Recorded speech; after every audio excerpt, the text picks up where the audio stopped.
Bonjour à toutes et à tous, ça me fait enfin plaisir de vous retrouver pour cette critique de From saison 3, critique qui sera 100% spoilers, donc je vous le dis tout de suite, si vous n'avez pas encore vu cette saison 3, quittez cette vidéo, allez voir mes deux premières vidéos sur les deux premières saisons, et ensuite, une fois que vous avez vu la série, revenez voir cette vidéo, mais je vais spoiler tout ce qui se passe de majeur durant cette saison, et Dieu sait qu'il s'en est passé des choses durant cette saison, une saison où je n'ai quasiment rien à reprocher, qui a été un régal de chaque instant, si ce n'est la manière de visionner, c'est-à-dire un épisode par semaine, parce que là c'est vraiment difficile, un épisode par semaine pour cette série. Heureusement, moi je l'ai binge-watché, j'ai attendu qu'elle soit terminée d'être diffusée, et j'ai regardé tous les épisodes d'affilée, mais j'avoue que pour ceux qui ont regardé un épisode par semaine, ça a dû être assez difficile. C'est le seul petit reproche que je ferai, c'est une série qui gagnerait à être vue plusieurs épisodes d'un coup. Est-ce qu'il faudrait diffuser tous les épisodes d'un coup? Je suis pas non plus pour la méthode Netflix, mais je pense qu'un épisode par semaine, surtout quand il y a 10 épisodes, c'est pas assez. Peut-être il faudrait le faire en deux parties ou bien faire 2 épisodes par semaine. Bref, peu importe, c'est un détail. En dehors de ça, cette saison a été un régal de chaque instant, un régal de chaque épisode. Pardonnez ma voix, je suis malade depuis une semaine, j'ai plus de voix. Donc, au niveau des révélations majeures, je garde ça pour la fin de la vidéo. Je vais d'abord vous parler des éléments marquants concernant les personnages qui m'ont marqué tout au long de cette saison. À commencer par les premiers épisodes avec la mort de Tian Shen qui est bouleversante. J'ai trouvé que c'était à la fois horrible parce que c'est ultra gore et c'est très choquant. Et en même temps, c'est bouleversant parce que on voit toute l'influence, la bonne influence qu'avait le personnage sur les autres. Donc c'est la maman de Kenny, c'est celle qui s'occupait du diner, la coréenne je crois, je ne veux pas dire de bêtises. Et je trouve que on voit les conséquences de sa mort sur tous les personnages. Certains qui reprennent le diner pour qu'il y ait toujours de la vie, que ce soit toujours un endroit où il fasse bon vivre en sa mémoire à elle.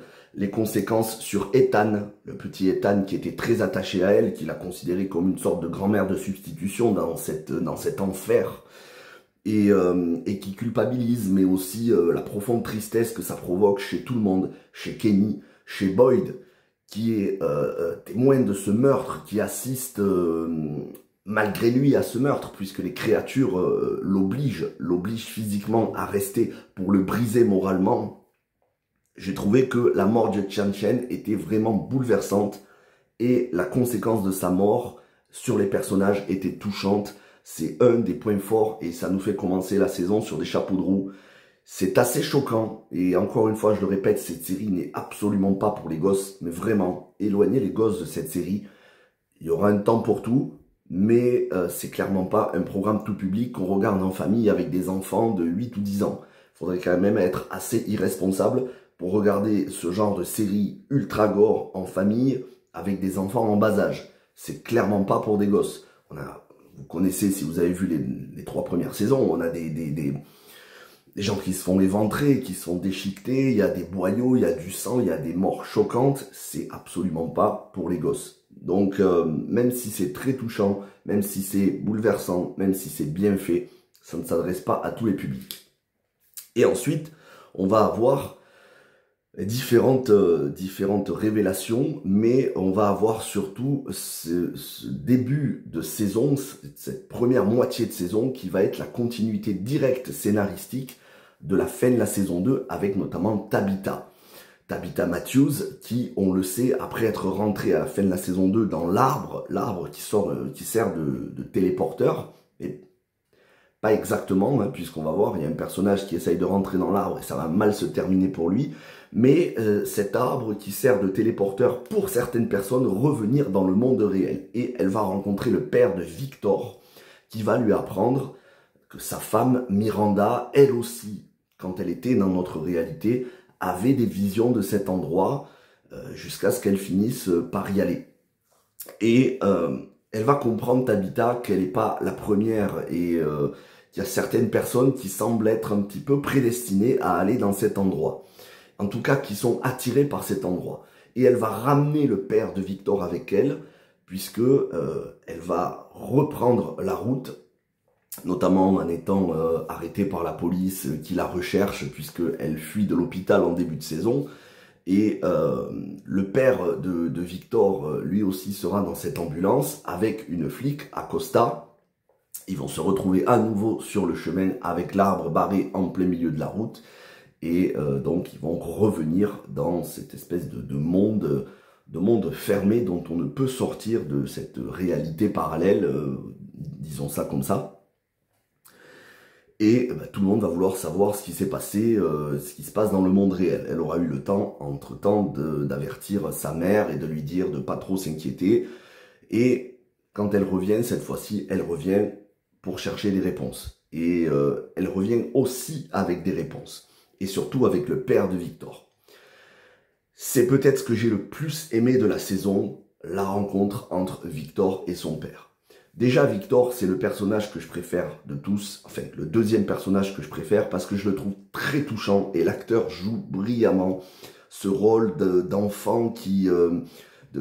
d'adulte, mais d'enfant qui a grandi, qui est dans un corps d'adulte, qui a toujours ses traumatismes d'enfance. On va bien évidemment, il va l'expliquer à son père vers la fin de saison, quand il a vu sa mère se faire tuer, sa petite sœur déchiquetée, dont il a porté les lambeaux, qu'il a dû lui-même enterrer. Il dit des choses ultra dures qui font pleurer son père et qui s'aperçoit à la fois la force morale de son fils, mais aussi des traumatismes que porte son fils.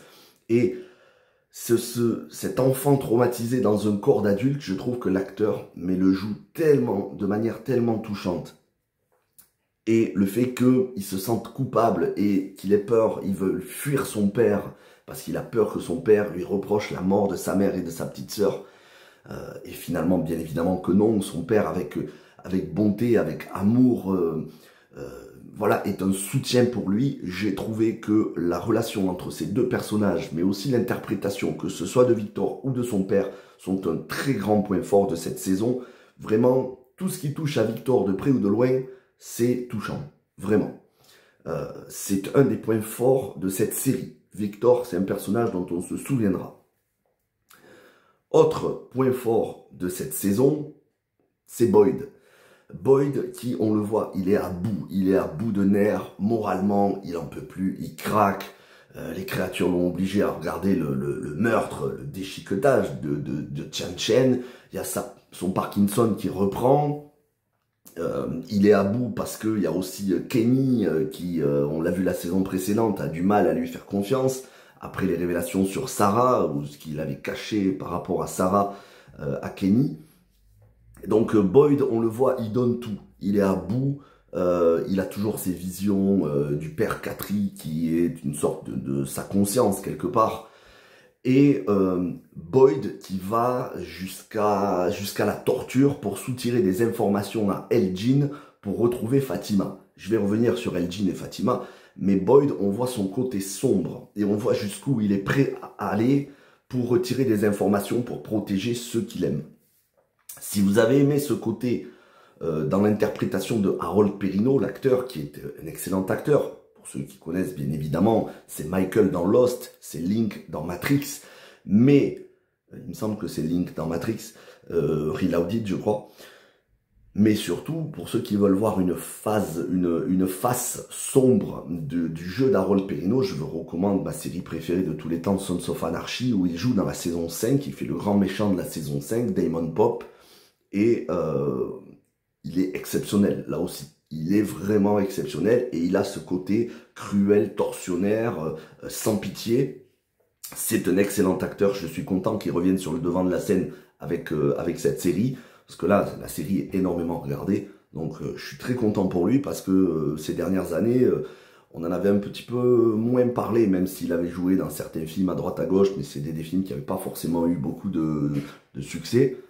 Là, le fait qu'il revienne sur le devant de l'audience avec cette série, je suis content parce que c'est vraiment un acteur qui, dans les années 2000, méritait d'avoir une grande carrière. Donc voilà, Boyd, cette facette sombre de Boyd, j'ai beaucoup aimé. Autre personnage que je trouve extrêmement touchante et pour qui j'ai beaucoup d'empathie, c'est Sarah.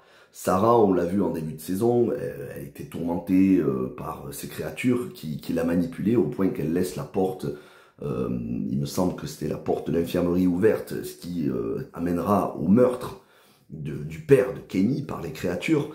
Et ensuite, elle tuera son frère involontairement et elle s'en voudra.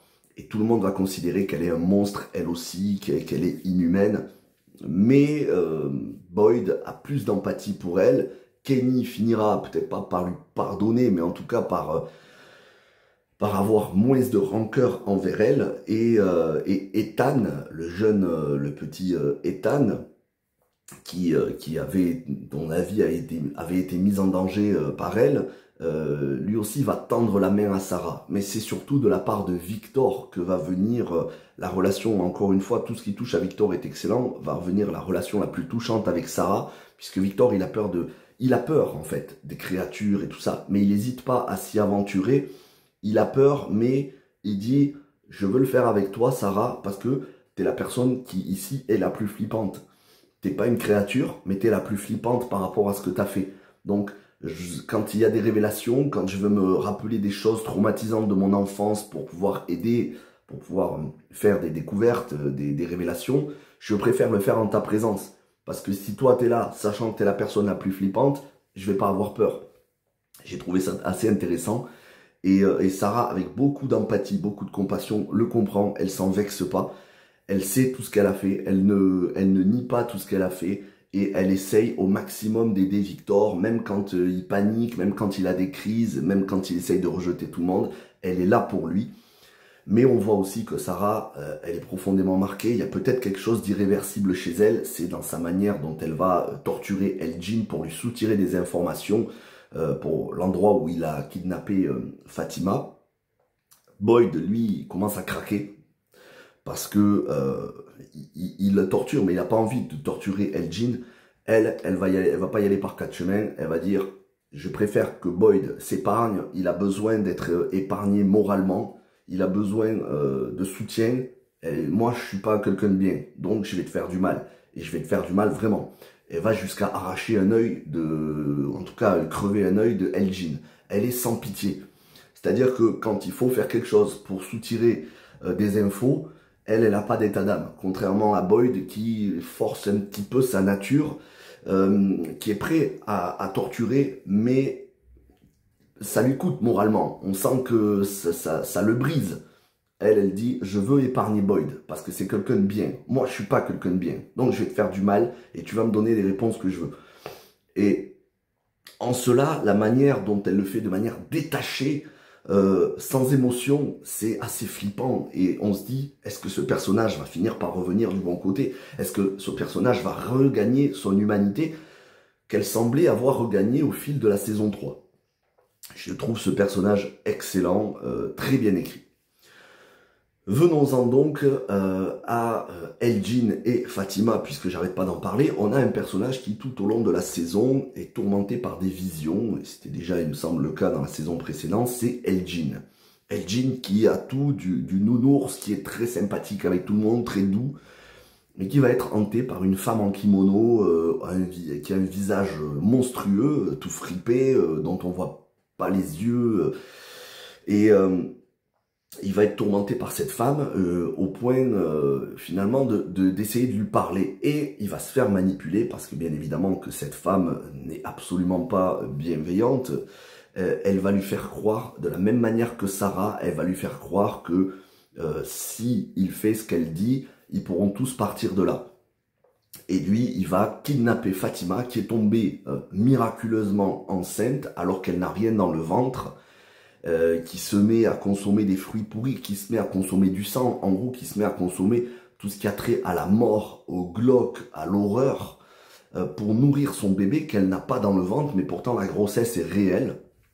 Et en réalité, on va s'apercevoir en fin de saison de quoi elle accouche, et ce fantôme, cette femme en kimono, va persuader Elgin de kidnapper Sarah, de l'enfermer dans la cave à légumes, ou dans une cave, jusqu'à ce que la grossesse arrive à terme et que ce bébé serait la clé pour sortir de cet endroit. Alors bien évidemment, tout le monde va se mettre à sa recherche. Alors je vous passe le fait que Fatima, sans faire exprès, par pulsion violente, ait tué la vieille dont je me souviens plus le nom. Bon, voilà, tout ça pour moi c'est des détails. On s'aperçoit en fin de saison de la réalité. Fatima est enceinte de Smiley. Smiley, c'est ce mec, cette créature qui sourit toujours avec son sourire flippant, on dirait le film d'horreur Smile, en saison 2, qui a été tué par Boyd, mais qui finalement renaît dans le ventre de Fatima. Alors comment, pourquoi, ça j'avoue que j'ai du mal à comprendre, il me semble qu'on nous l'a pas montré dans cette saison, mais comment elle est tombée enceinte, ou alors je m'en souviens plus. Mais voilà, elle tombe enceinte et cette femme en kimono lui enlève le bébé, l'amène dans des souterrains et Boyd, une fois qu'ils ont retrouvé Fatima, Boyd et le fils de Boyd, donc le petit ami de Fatima, Boyd, ça c'est dans le tout dernier épisode, suit cette femme en kimono et le bébé de Fatima et il s'aperçoit de l'horrible vérité. Ce bébé devient un adulte en quelques secondes et il s'agit de Smiley que Boyd avait tué lors de on l'appelle Smiley parce qu'il n'arrête pas de sourire. Le grand connard avec un sourire, quoi, voilà. Et il voit toutes les créatures autour qui célèbrent la renaissance de ce monstre. Donc en réalité, les monstres sont invincibles, puisque même si Boyd l'a tué, ils reviennent à la vie. Et ils reviennent à la vie dans le ventre de personnes qui, elles, sont bien vivantes, qui ne sont pas des monstres. C'est assez flippant, c'est très gore, on va sûrement en apprendre encore plus. Et puis il y a les révélations de tout ce qui touche à Tabitha, Miranda, Jim, Dale, mais aussi Julie et Ethan. Alors là, c'est ce qu'il y a de plus important et c'est ce qui va nous en apprendre le plus dans cette saison sur finalement l'identité réelle de l'intrigue, les révélations, ce qui se passe vraiment dans cette série, puisque c'est revenu énormément dans les commentaires et je vous remercie beaucoup. Vous avez beaucoup regardé les 2 premières vidéos, les saisons 1 et 2, mais vous vous posiez tous la question, est-ce qu'on va finalement avoir les réponses? Ou est-ce que, comme pour Lost, ça va finir en autre boudin? Où certes la série était excellente, mais malgré tout frustrante parce qu'on n'a pas eu toutes les réponses, ben là on commence à avoir des réponses. On sait maintenant ce qui se passe, d'où viennent ces créatures, qui sont ces créatures, et on en sait un petit peu plus sur cet endroit, notamment avec les bouteilles attachées à l'arbre, puisque dans chacune des bouteilles, il y a des papiers, dans chaque papier, il y a des séries de chiffres. Dale, non, pas Dale, Jade, c'est ça, c'est pas Dale, c'est Jade. Dale, c'est celui qui a voulu prendre l'arbre téléporteur et qui a fini encastré dans un mur et qui est mort. Ça aussi, c'était une séquence choc de la mi-saison. Mais donc Jade, le génie, hein, le génie, celui qui est créateur d'entreprise, le Elon Musk de la série, quelque part, on va dire, voilà, on va simplifier, le Elon Musk de la série, lui, il essaye de déchiffrer ces chiffres. Voilà, il est cette suite de chiffres. Et Jim, le mari de Tabitha, lui donne la clé sans le vouloir, comme ça, en réfléchissant à haute voix, est-ce que ce ne serait pas des notes de musique? Et exactement, c'est des notes de musique.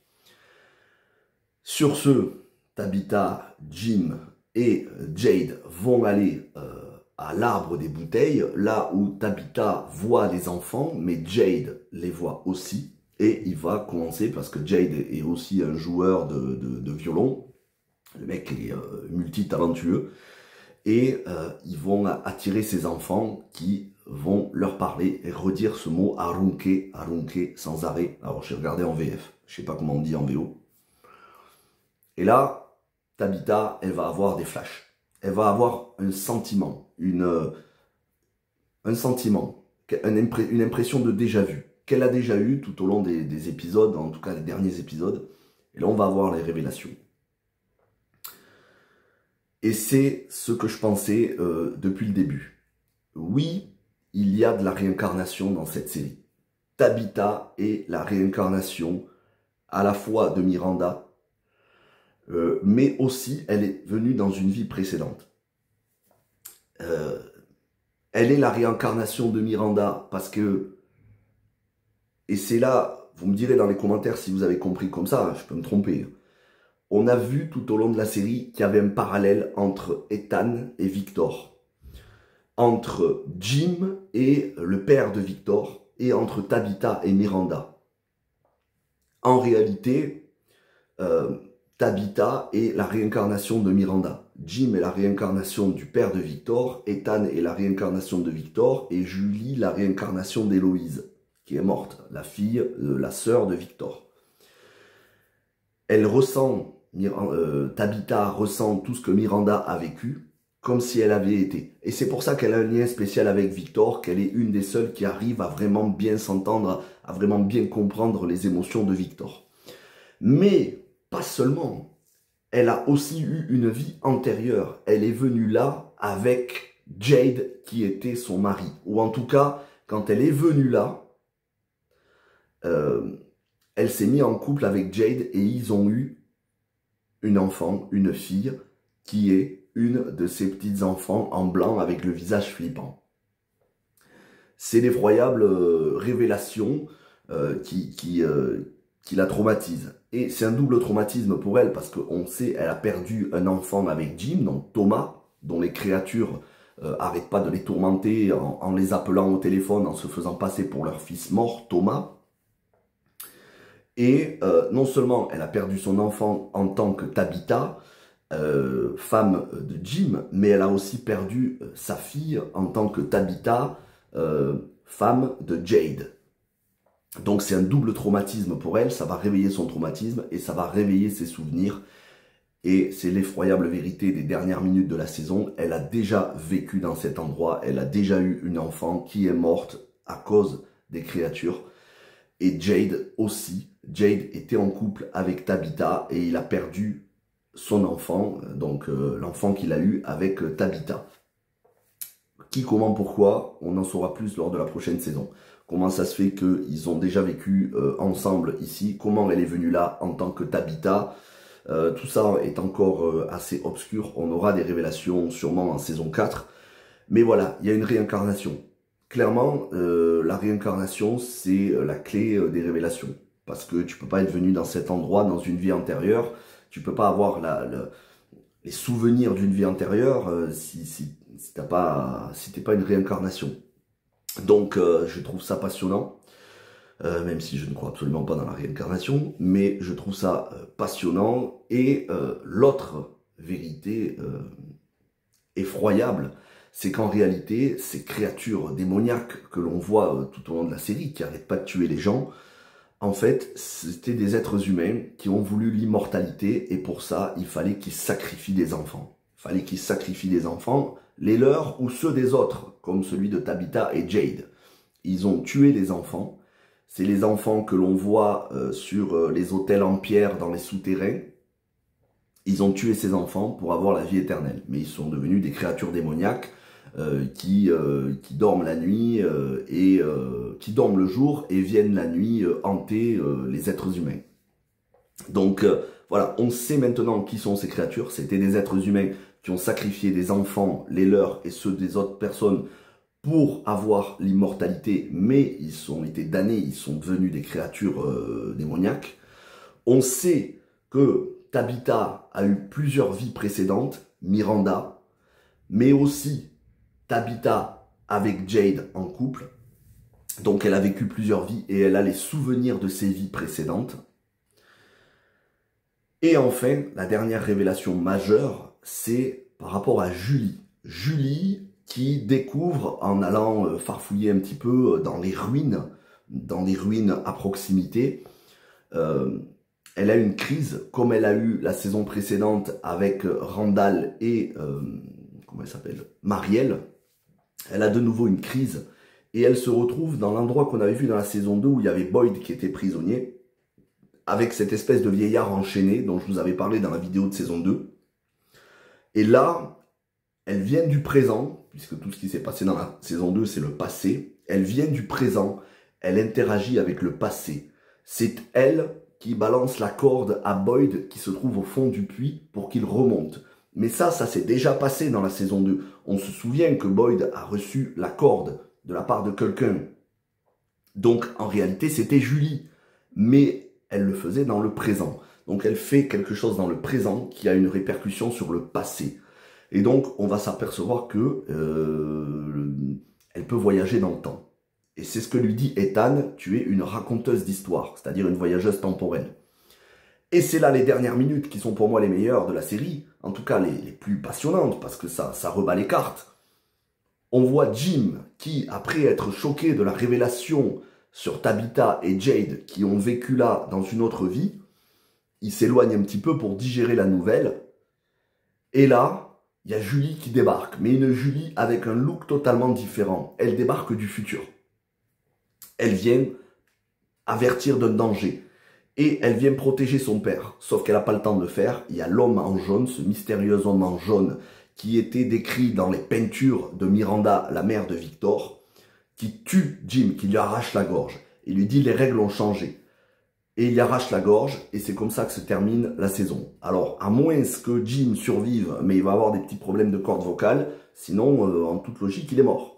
Donc maintenant, il va falloir que Julie remonte le passé pour avertir son père dans le passé, pour pas qu'il ne meure dans le présent.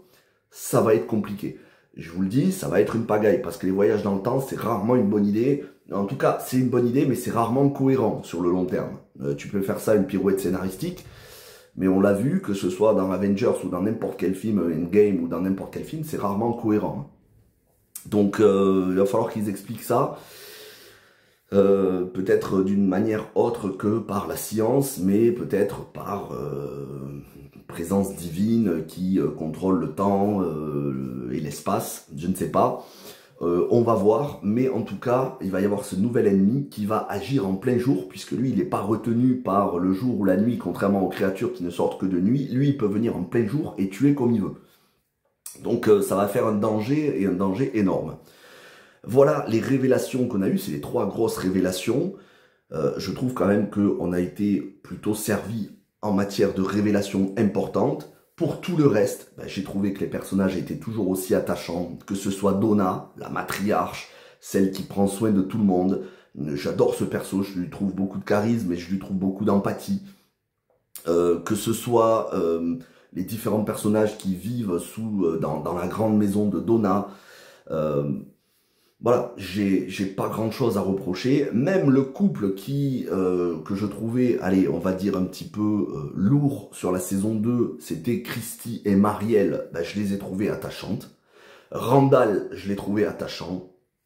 Il y a une relation spéciale entre Randall et Marielle qui ont vécu une expérience traumatisante avec Julie que d'autres n'ont pas vécu, comme Christy. Du coup, il y a ce manque de communication entre Marielle et Christy. Ça aussi, c'est bien développé. Christy et Kenny, voilà, bon, Christy et Marielle, elles sont en couple, mais Kenny, lui, avant que Marielle débarque en saison 2, Kenny, il avait des sentiments pour Christy. Bon, après la mort de Tian Shen en début de saison, Christy est très présente pour Kenny, ça c'est une bonne chose aussi, ils se rapprochent à nouveau l'un de l'autre. Il y a beaucoup d'empathie de la part de Christy. Après, on a toujours les quelques relous qui essayent de mettre la pagaille, comme Dale, qui voulait jouer le rebelle, mais qui finalement est allé dans l'arbre téléporteur et s'est retrouvé encastré dans un mur. Donc c'est toujours un avertissement du danger pour les gens. Ouais, il y a toujours ce danger qui est toujours très présent. La conscience de Boyd avec le père Katri qui vient lui parler. On sait bien, même si le perso est mort, l'acteur joue quand même dans les saisons 2 et 3 à travers la conscience de Boyd. C'est une bonne idée de faire jouer le perso même s'il est mort, de faire jouer l'acteur même si son personnage est mort. Voilà, donc globalement, j'ai trouvé tous les personnages attachants, encore mieux développés que sur les saisons précédentes, et donc on a eu des révélations. Maintenant, on sait. On ne sait pas tout, on ne sait pas les origines de cette ville, on ne sait pas quand ça a commencé exactement, est-ce que ça date de quelques décennies, de plusieurs siècles, est-ce qu'il y a eu des personnes d'autres civilisations passées, et surtout, qui est à l'origine? Est-ce que ça a été créé? Est-ce que c'était là depuis les tout débuts de l'univers, depuis les débuts de l'humanité? Qui est à l'origine de tout ça derrière? Est-ce que c'est une bataille céleste entre Dieu et le diable? On ne sait pas encore tout cela, mais on va forcément avoir des révélations. J'espère qu'on aura des révélations qui vont nous donner du biscuit à manger, comme on dit. Mais je n'ai pas été déçu sur cette saison. Vraiment, je n'ai pas été déçu du tout. C'est une série extrêmement addictive. Pour moi, dans le genre, c'est la meilleure que l'on ait eue depuis Lost. Je pensais que ça aurait été Manifest, mais finalement Manifest, à travers sa dernière saison, a été une déception énorme pour moi. Ce qui fait qu'aujourd'hui, Manifest, c'est pas une série que j'ai envie de revoir. Même si j'avais adoré les 3 premières saisons, la saison 4 a été beaucoup trop décevante. Ça a fait plouf, tout simplement. Manifest n'est clairement pas le successeur de Lost à mes yeux, c'est From, le successeur de Lost, qui pour l'instant fait les choses très bien. Est-ce que ça fait les choses aussi bien? Je ne sais pas. Lost, c'était une autre génération, c'était il y a 20, 30, 25 ans, 20 ans en arrière. Mais pour moi, From, c'est le Lost de notre génération. Et j'espère quand même qu'on va avoir encore au moins 2 ou 3 saisons pour bien pouvoir exploiter l'intrigue, bien la détailler. Faudrait pas que ça s'arrête avec la prochaine saison, la saison 4. Mais de toute façon, ils ont annoncé la saison 4. Ils l'ont pas annoncé comme la dernière saison, ce qui veut dire que logiquement, on aura au moins une 5e saison. Je suis très content, tant mieux. Voilà ce que je pouvais vous dire. La vidéo est un peu longue, un peu plus longue que les précédentes, mais il fallait qu'on en parle parce que voilà, il y avait des révélations.